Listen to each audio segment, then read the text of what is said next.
Olá pessoal, começa agora mais uma videoaula do nosso canal Aprenda a Língua Portuguesa. O nosso canal que é voltado para você que está se preparando para um concurso, em especial para o vestibular. Antes de mais nada, inscreva-se no nosso canal para não perder nenhuma das nossas próximas videoaulas.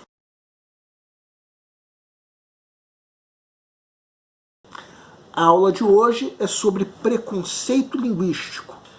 Um assunto muito importante para as provas de vestibular, como nós já dissemos na nossa aula de número 51, que quem quiser pode acessar pelo nosso link. E no caso do Enem, as competências da área 8 estão relacionadas a esse tema. Segue o quadro. Enem, competência da área 8. Compreender e usar a língua portuguesa como língua materna, geradora de significação e integradora da organização do mundo e da própria identidade. H25. Identificar em textos de diferentes gêneros as marcas linguísticas que singularizam as variedades linguísticas sociais, regionais e de registro. H26. Relacionar as variedades linguísticas a situações específicas de uso social. H27. Reconhecer os usos da norma padrão da língua portuguesa nas diferentes situações de comunicação. Bem, nessa aula então nós vamos comentar uma questão do Enem que dizia respeito ao preconceito linguístico. Antes disso, vamos recordar alguns termos importantes. Norma culta se refere ao modo de falar da elite econômica de um país. Os letrados, no caso, ao Brasil, enquanto que norma padrão é um conceito ligado a um modelo de fala idealizado pela gramática da língua. Muita gente confunde esses dois termos, mas é importante principalmente que vocês que estão estudando para um concurso não confundam. Posto tudo isso que nós falamos, vamos agora discutir uma questão do Enem de 2017 que tinha o preconceito linguístico como tema, que está ligada à competência H25 daquele quadro que nós já apresentamos. Identificar em textos de diferentes gêneros as marcas linguísticas que singularizam as variedades linguísticas regionais, sociais e de registro. Segue um quadro. Enem 2017. Sítio Jerimum. Este é o meu lugar. Meu jerimum é com G. Você pode ter estranhado, jerimum em abundância, aqui era plantado e com a letra G. Meu lugar foi registrado. Nos versos de um menino de 12 anos, o emprego da palavra jerimum grafada com a letra G tem por objetivo a. Valorizar usos informais caracterizadores da norma nacional. B. Confirmar o uso da norma padrão em contexto da linguagem poética. C. Enfatizar um processo recorrente na transformação da língua portuguesa. D. Registrar a diversidade étnica e linguística presente no território brasileiro. E. Reafirmar discursivamente a forte relação do falante com seu lugar de origem. Peço para que deem uma pausa antes de ser dado o gabarito. O gabarito é letra E.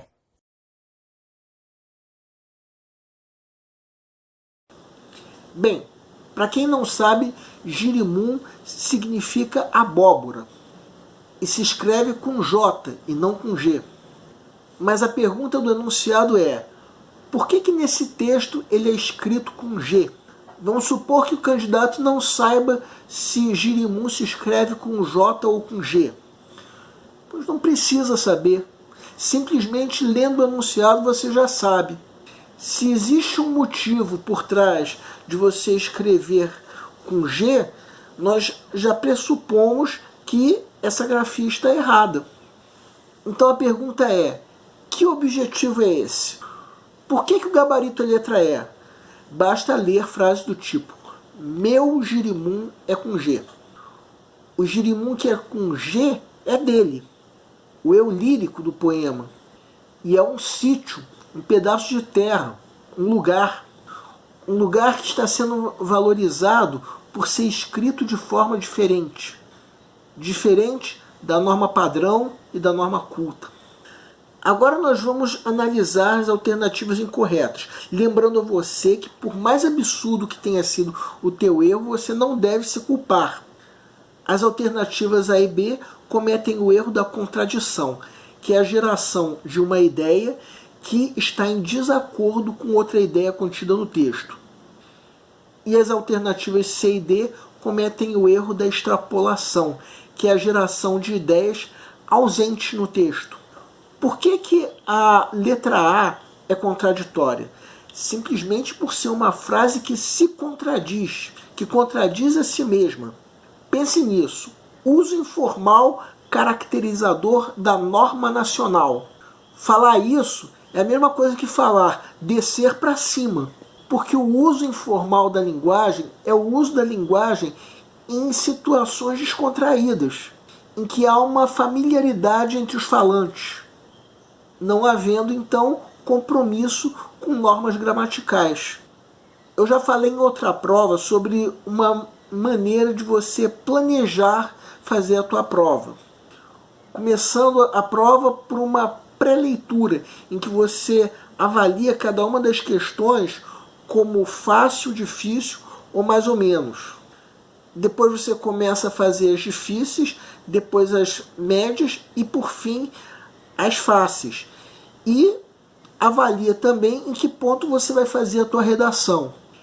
Quanto a essa questão, se eu fosse fazer a prova, eu marcaria como média.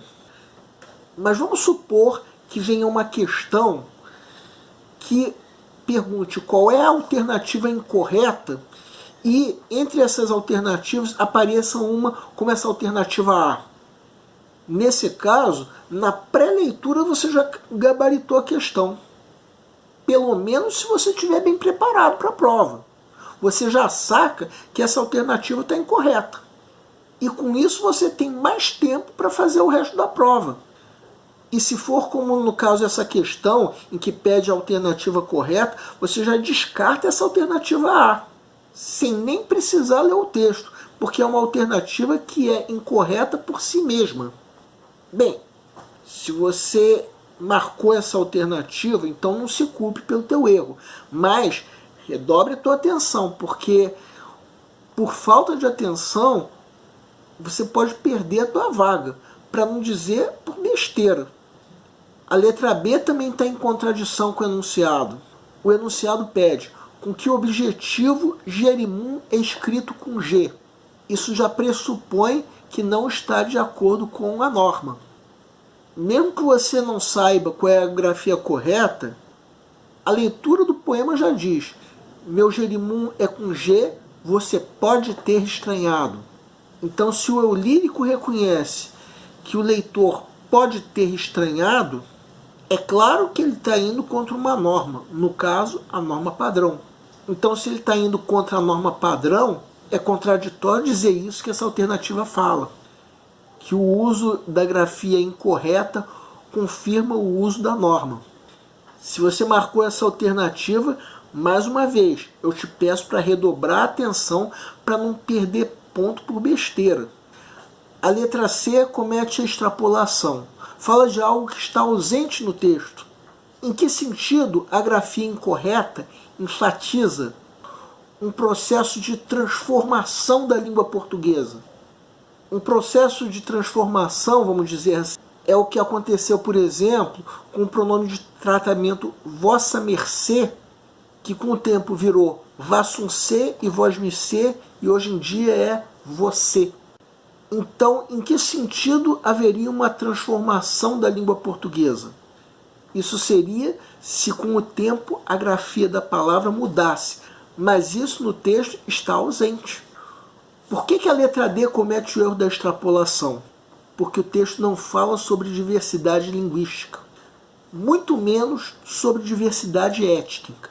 Estourando, nós podemos dizer que o texto fala sobre uma diferença no linguajar do eu lírico em relação à norma culta ou em relação à norma padrão. Não chega a ser uma diversidade linguística, mas diversidade étnica, aí mesmo é que não é. Não existe nada sobre isso no texto, pelo menos. Se você marcou essa alternativa, talvez você tenha se esquecido de deixar que a opinião do autor prevaleça sobre a tua. O preconceito linguístico é disseminado pela mídia como um todo. Programas de televisão, programas de rádio, jornais, revistas e por aí vai. Em especial na televisão nós vemos isso em telenovelas, em que os personagens que falam em desacordo com uma norma são estigmatizados como caipiras, caiçaras, e ainda se diz que esses personagens falam errado. Mas o fato é que eles não falam errado, eles apenas falam diferente dos outros. E para piorar, o nosso preconceito linguístico também é alimentado pelos livros didáticos e pelas gramáticas normativas. Eu quero lembrar que você que está se preparando para o vestibular tem dentro de si uma semente de vitória. Semente essa que está ligada ao dom da transformação. Desde que você nasceu, você é um guerreiro que deixa marcas por onde passa. Então nós convidamos você a enxergar nessas pessoas que falam errado, se é que podemos dizer assim, como companheiros teus de jornada. A língua dele é simplesmente um exemplo dessa característica do modo de falar a língua majoritária, que nós herdamos de Portugal. Nessa aula nós falamos sobre preconceito linguístico. E a nossa próxima aula será uma aulinha pós-Copa do Mundo. Nela nós daremos uma dica para você fazer a tua prova de concurso ou vestibular. O nosso canal está fazendo com você a tua prova de concurso, em especial vestibular. Se você fez uma dessas provas, nós queremos pedir que nos escrevam para dizer como vocês se saíram na prova, se a prova foi fácil, se a prova foi difícil, quais foram as dificuldades. Conforme for, nós faremos os devidos comentários numa próxima aula. E para todos vocês nós desejamos boa sorte. Se você está gostando das nossas videoaulas, marque um gostei. Se não está gostando, marque um gostei. Em ambos os casos, faça os devidos comentários, porque é importante para nós também sabermos onde nós estamos errando. E a tua colaboração é muito importante. Qualquer dúvida que você tenha, pode nos escrever, seja através da nossa fanpage do Facebook, seja através do nosso e-mail, seja através do Google+. Aliás, você pode nos escrever para fazer qualquer comentário, elogio, crítica ou até reclamação sobre as nossas videoaulas. A nossa missão é melhorar cada vez mais e para isso nós contamos com a tua ajuda. E nós agradecemos a todos vocês que estão assistindo nossas videoaulas e, em especial, nós agradecemos a todos vocês que estão compartilhando essas videoaulas com outras pessoas. Muito obrigado porque vocês estão ajudando o nosso canal a ser feito. E para terminar, eu quero convidar você que ainda não se inscreveu no nosso canal, que faça isso. Comece clicando nesse link. Muito obrigado e aguardem nossa próxima aula.